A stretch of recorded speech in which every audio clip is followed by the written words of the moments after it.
Capítulo 26. O clube de histórias é criado. Os jovens de Avonlea acharam muito difícil se acostumar com a existência monótona outra vez. Para Anne, em particular, tudo parecia horrivelmente desinteressante, banal e inútil, depois de todo o entusiasmo que ela tinha experimentado durante semanas por conta do show. Seria possível apreciar novamente os antigos prazeres tranquilos daqueles dias distantes, muito anteriores ao espetáculo? A princípio, ela disse a Diana que realmente não acreditava que seria capaz disso. Estou absolutamente certa, Diana, de que a vida nunca mais será como antigamente. Anne falou pesarosa, como se estivesse referindo a um período de mais de 50 anos atrás. Pode ser que, depois de algum tempo, eu me acostume com isso, mas receio que shows estraguem o dia a dia da vida das pessoas. Acho que é por isso que Marilla não aprova esses acontecimentos. Marilla é uma mulher tão sensata. Deve ser muito melhor ser uma pessoa sensata, mas ainda assim, acho que eu não gostaria de ser uma, porque elas são tão pouco românticas. A senhora Lynde diz que não há nenhum perigo de algum dia eu me tornar uma, mas a gente nunca sabe, não é? Nesse momento, eu sinto que eu posso ficar sensata quando crescer, mas talvez só porque estou cansada. Simplesmente não consegui dormir durante a noite passada. Fiquei acordada na cama, me lembrando do show. Essa é uma coisa esplêndida sobre esses acontecimentos. É adorável ficarmos pensando neles. Mas, por fim, a escola de Avonlea voltou ao seu velho ritmo e readquiriu seus antigos interesses. De qualquer modo, o espetáculo deixou rastros. Ruby Gillis e Emma White, que haviam se desentendido por causa de suas posições no palco, não mais se sentaram juntas na escola. E uma promissora amizade de 3 anos foi rompida. Josie Pye e Julia Bell não se falaram por 3 meses, porque Josie Pye disse a Bessie Wright que a reverência de Julia Bell, quando ela se levantou, para recitar, a fez pensar em uma galinha sacudindo a cabeça. E Bessie contou isso para Julia. As famílias Sloane e Bell se afastaram, porque esses últimos haviam dito que os primeiros tiveram uma participação muito maior que a deles no show. E, por sua vez, a família Sloane respondeu que os membros da família Bell não foram capazes nem de fazer bem o pouco que tinham sobre a sua responsabilidade. Finalmente, Charles Sloane brigou com Moody Spurgeon MacPherson porque Moody Spurgeon tinha falado que Anne Shirley tinha se vangloriado excessivamente de suas apresentações. Então, Moody levou uma surra. Consequentemente, a irmã de Moody, Ella May, não dirigiu a palavra a Anne durante todo o inverno. Com exceção desses conflitos insignificantes, o trabalho no pequeno reino de Miss Stacy seguiu com regularidade e suavidade. As semanas foram passando, era um inverno extraordinariamente ameno. Com tão pouca neve que Anne e Diana podiam ir à escola quase todos os dias pela trilha de bétulas. No dia do aniversário de Anne, as duas estavam caminhando tranquilamente por ela, mantendo os olhos e os ouvidos sempre atentos. Em meio a toda a tagarelice, pois a senhorita Stacy havia dito que logo todos deveriam escrever uma composição sobre uma caminhada no bosque durante o inverno, e convinha, portanto, que elas fossem observadoras. Pense nisso, Diana. Hoje estou fazendo 13 anos, comentou Anne, admirada. Mal posso acreditar que já sou uma adolescente. Quando acordei hoje pela manhã, me pareceu que tudo deve ficar diferente a partir de agora. Como que já completou 13 há um mês, suponho que não seja uma novidade tão grande para você, quanto é para mim. Sinto que a vida parece muito mais interessante. Daqui a mais 2 anos, já vou estar realmente crescida. É um grande conforto pensar que vou poder usar palavras complicadas sem ninguém rir de mim. Ruby Gillis falou que pretende ter um namorado assim que fizer 15 anos, Diana falou. Ruby Gillis só pensa em namorados, disse Anne com desdém. Finge que está muito brava, mas adora quando alguém escreve seu nome na parede com um grande "prestem atenção" em cima. Mas acho que esse é um comentário maldoso. A senhora Lynde fala que nunca devemos fazer comentários maldosos, mas eles escapam com tanta frequência antes que a gente possa pensar, não é? Eu simplesmente não consigo falar de Josie Pye sem fazer um comentário maldoso. Por isso eu nunca falo dela. Já você deve ter percebido isso. Estou tentando ficar tão parecida quanto possível com a senhora Allan, pois acho que ela é perfeita.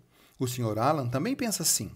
A Sra. Lynde disse que ele adora até o chão onde ela pisa, e que não é nada certo um pastor amar tanto um ser mortal. Mas acontece, Diana, que os pastores também são humanos e têm suas tendências para cometer pecados recorrentes como todo mundo. Na tarde de domingo passado, eu tive uma conversa tão interessante com a Sra. Alan sobre esses pecados habituais. Existem apenas algumas coisas sobre as quais é apropriado falar no domingo, e essa é uma delas. Meu pecado recorrente é imaginar demais e esquecer meus deveres. Estou lutando bravamente para superar isso, e agora que já tenho 13 anos completos, talvez eu consiga me sair melhor. Daqui a 4 anos vamos poder prender o cabelo no alto da cabeça, Diana falou. Alice Bell só tem 16 anos e já está usando penteados altos. Mas eu acho ridículo. Eu vou esperar até fazer 17. Se tivesse o nariz torto de Alice Bell, Anne afirmou decidida, eu não... Espere, não vou dizer isso porque seria um comentário extremamente maldoso. Além do mais, eu ia comparar o nariz dela com o meu próprio. E isso é vaidade. Receio que penso demais no meu nariz. Desde que eu ouvi aquele elogio a ele há algum tempo atrás. É realmente um grande consolo para mim. Oh, Diana, veja, um coelho ali. Isso é alguma coisa para lembrarmos, quando formos escrever a composição sobre o bosque. Sinceramente, eu acho o bosque tão adorável no inverno quanto no verão. Ele fica tão branco e parado que é como se estivesse adormecido, tendo belos sonhos. Não vou me importar de escrever essa composição quando chegar a hora, Diana suspirou. Eu consigo escrever sobre o bosque, mas o texto que temos de entregar na segunda-feira é terrível. Que ideia foi essa da senhorita Stacy pedir para inventarmos as coisas e escrevermos uma história? Ora, é tão fácil quanto piscar o olho, Anne respondeu. É fácil para você que tem muita imaginação, Diana argumentou. O que você faria se tivesse nascido sem nenhuma? Aposto que já escreveu sua história. Anne fez um sinal afirmativo com a cabeça, esforçando-se para não parecer virtuosamente entusiasmada com seu trabalho e fracassando totalmente. Escrevi na segunda-feira passada à noite. O título é A Rival Ciumenta, ou Nem a Morte a Separa. Eu li a história para Marilla, e ela falou que era uma bobagem sem sentido. Depois eu li para o Matthew, e ele disse que estava boa. Esse é o tipo de crítica que eu gosto. É uma história doce e triste. Chorei feito uma criança enquanto escrevia. É sobre 2 donzelas lindas, chamadas Cordelia Montgomery e Geraldine Seymour, que moravam na mesma aldeia e eram devotamente ligadas uma à outra. Cordelia era uma moça morena, majestosa, com uma cascata de cabelo negro, à meia-noite, e olhos brilhantes como as estrelas. Geraldine parecia uma rainha. Tinha um cabelo dourado e olhos aveludados de cor lilás. Eu nunca vi ninguém com olhos de cor lilás, Diana falou incrédula. Nem eu, apenas imaginei isso, pois queria alguma coisa fora do comum. Geraldine tinha também uma pele de alabastro. Descobri o que é uma pele de alabastro. Esta é uma das vantagens de ter 13 anos de idade. Você sabe muito mais do que quando só tinha 12. Mas o que aconteceu com Cordelia e Geraldine? Perguntou Diana, que estava começando a se interessar realmente pelo destino das personagens de Anne.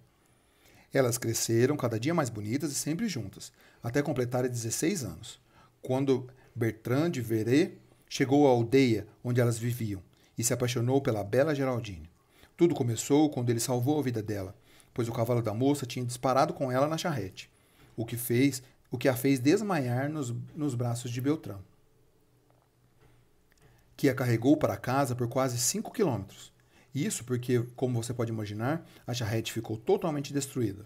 Achei bastante difícil imaginar o pedido de casamento que ele fez, pois não tinha nenhuma experiência para me orientar. Eu perguntei a Ruby Gillis se ela sabia alguma coisa sobre como os homens fazem isso, pois achei que ela provavelmente seria uma autoridade no assunto, já que tem tantas irmãs casadas. Ruby me contou que estava escondida na despensa quando Malcolm Andrews pediu sua irmã Susan em casamento. Ela disse que Malcolm falou com Susan que o pai dele tinha passado a fazenda para o seu nome, e depois disso perguntou: Você quer, minha amada querida, casar comigo no próximo outono? Aí Susan disse: Sim, não sei. Ah, talvez. E pronto. Ficaram noivos, assim, com essa rapidez. Porém, eu não achei esse tipo de pedido muito romântico, e acabei tendo de imaginar tudo da melhor maneira que pude. Inventei um pedido bem poético e emocionante. Nele, Beltrán ficava de joelhos, apesar de Ruby ter falado que hoje em dia não se usa mais isso. Então, num discurso, que ocupou uma página inteira, Geraldine aceitou se casar com ele. Diana, você não imagina o trabalho que isso me deu. Reescrevi o discurso 5, 6 vezes. Mas agora, acho que ele é a minha obra-prima. Beltrán deu um anel de diamante e um colar de rubis para ela. Ele prometeu uma lua de mel na Europa, pois agora ele estava imensamente rico. Porém, que pena. Nuvens ameaçadoras começaram a pairar sobre eles, pois Cordélia estava secretamente apaixonada por Beltrán. E quando Geraldine lhe contou sobre o noivado, ficou simplesmente furiosa. E a situação piorou ainda mais depois do que ela viu o anel de diamantes e o colar de rubis que a jovem tinha ganhado. Todo seu amor pela amiga se transformou num ódio muito amargo, e ela jurou que a rival nunca se casaria com Beltrán. Entretanto, Cordélia fingiu que continuava a adorar Geraldine como antes. E certo dia, quando as duas estavam numa ponte sobre águas turbulentas, Cordélia, achando que estavam sozinhas, empurrou Geraldine para dentro do rio e soltou uma risada macabra. Acontece que Beltrán viu tudo e pulou imediatamente na água, exclamando: Eu a salvarei, minha inigualável Geraldine! Mas pobre rapaz, ele tinha se esquecido que não sabia nadar. E ambos morreram afogados, um nos braços do outro. Pouco tempo depois, seus corpos apareceram na margem do rio. Os dois foram enterrados na mesma sepultura, e o funeral foi o mais imponente possível. Diana, é tão mais romântico terminar essa história com um funeral do que com um casamento. Quanto a Cordélia, ela ficou louca de tanto remorso e foi internada num hospício. Achei que essa seria uma recompensa poética pelo seu crime. É perfeitamente adorável, exclamou Diana, que fazia parte do mesmo grupo de críticos de Matthew. Não sei como você consegue inventar as coisas tão emocionantes, Anne. Como eu queria que a minha imaginação fosse tão boa como a sua. Ela seria, se pelo menos você a cultivasse, disse Anne animada. Acabei de pensar num plano, Diana. Vamos criar um clube de histórias? Só nosso, meu e seu, para treinarmos? Eu vou te ajudar a escrever até que você puder inventar sozinha suas próprias histórias. É preciso treinar a imaginação. A senhora Stacy fala isso. Porém, temos de tomar o caminho certo. Eu contei a ela sobre o Bosque Assombrado e ela me disse que, nesse caso, seguimos o caminho errado. Foi assim que surgiu o clube de histórias. No início, ele era limitado a Diana e a Anne, mas logo passou também a incluir Jenny Andrews, Ruby Gillis e mais uma ou duas meninas, que achavam que precisavam cultivar a sua imaginação. Nenhum menino podia ser admitido no clube, embora Ruby Gillis achasse que a participação deles poderia tornar tudo mais emocionante. E cada membro tinha que produzir uma história por semana. É extremamente interessante, Anne falou com Marilla. Cada menina tem de ler a sua história em voz alta, e depois conversamos sobre ela. Vamos guardar todas elas cuidadosamente para no futuro lermos para os nossos descendentes. Cada um de nós escreve um pseudônimo. O meu é Rosamond de Montmorency. Todas as meninas estão se saindo muito bem. Ruby Gillis é bastante sentimental. Ela sempre põe romance demais nas suas histórias e a senhora sabe bem demais é pior do que de menos, né? Por outro lado, Jenny não coloca nenhuma porque acha que isso faz com que ela se sinta tola quando tem de ler em voz alta. As histórias de Jenny são extremamente racionais. Já Diana põe assassinatos demais. Ela explicou que na maioria das vezes não sabe o que fazer com os personagens. Então, ela os mata para se livrar deles. Quase sempre eu tenho de sugerir a elas sobre o que escrever. Mas isso não é difícil, pois eu tenho milhões de ideias. Eu acho uma grande bobagem esse negócio de escrever histórias, Marilla falou com desdém. Vocês vão encher a cabeça de coisas absurdas e desperdiçar um tempo que deveria ser gasto com suas lições. Ler histórias já é bastante ruim, mas escrevê-las é ainda pior. Mas Marilla, somos muito cuidadosas, sempre colocamos uma moral em todas as histórias, Anne argumentou. Eu insisto nisso. As pessoas boas são sempre recompensadas, e as más são devidamente castigadas. Eu tenho certeza que isso deve ser um efeito educativo. A moral é o que há de melhor. O Sr. Alan diz isso. Eu li uma das minhas histórias para ele e para a Sra. Alan, e ambos concordaram que a moral era excelente. Só que eles riram nos momentos errados. Eu prefiro quando as pessoas choram. Jenny e Ruby sempre choram quando leio as partes comoventes. Diana escreveu para sua tia Josefine sobre o nosso clube, e a senhorita Josefine escreveu de volta, pedindo que lhe enviássemos algumas de nossas histórias. Então copiei 4 entre as melhores e mandei para ela. A tia de Diana me respondeu, dizendo que nunca tinha lido nada tão divertido em sua vida. De certa forma, isso me deixou confusa, pois as histórias eram todas muito tristes, e quase todo mundo morria no final. Porém, estou contente que a senhorita Barry gostou delas. Isso mostra que nosso clube está fazendo algum bem para a humanidade. A senhora Allan falou que esse deve ser o nosso objetivo em tudo que fizermos. Estou realmente tentando cumprir sempre esse objetivo, mas frequentemente me esqueço dele quando estou me divertindo. Espero que quando eu crescer, eu fique um pouco parecida com a senhora Allan. A senhora acha que existe alguma possibilidade disso acontecer, Marilla? Eu não devo dizer que existem muitas, Anne, foi a resposta encorajadora de Marilla. Eu tenho certeza de que a senhora Allan nunca foi uma menina tão boba e distraída como você. Certamente não, mas também não foi sempre tão boa como é agora. Anne respondeu muito séria. Ela própria me disse isso. Quer dizer, ela me falou que fazia travessuras terríveis quando era criança. E que estava constantemente se metendo em encrencas. Fiquei tão animada quando ouvi isso. É muita maldade da minha parte, Marilla, me sentir encorajada a ouvir que outras pessoas foram ruins e travessas? A senhora Lynde falou que é. Ela disse que sempre se sente chocada quando fica sabendo que alguém se comportou mal. Não importa a idade da pessoa. A senhora Lynde me contou que uma vez ouviu um pastor dizer que, quando era criança, tinha roubado uma tortinha de morango da despensa de sua tia, pois ela nunca mais teve o mesmo respeito por esse pastor. Ora, eu não teria me sentido dessa maneira. Eu teria achado muito nobre da parte dele confessar e seria encorajador para os meninos de hoje que fazem coisas erradas e depois se arrependem. Saber que talvez um dia eles possam chegar a ser pastores apesar disso. É assim que eu me sentiria, Marilla. O que eu sinto nesse momento, Anne, Marilla falou, é que passou da hora de você ter acabado de lavar esses pratos. Com toda essa tagarelice, você já demorou meia hora a mais do que deveria. Aprenda a trabalhar primeiro e falar só depois.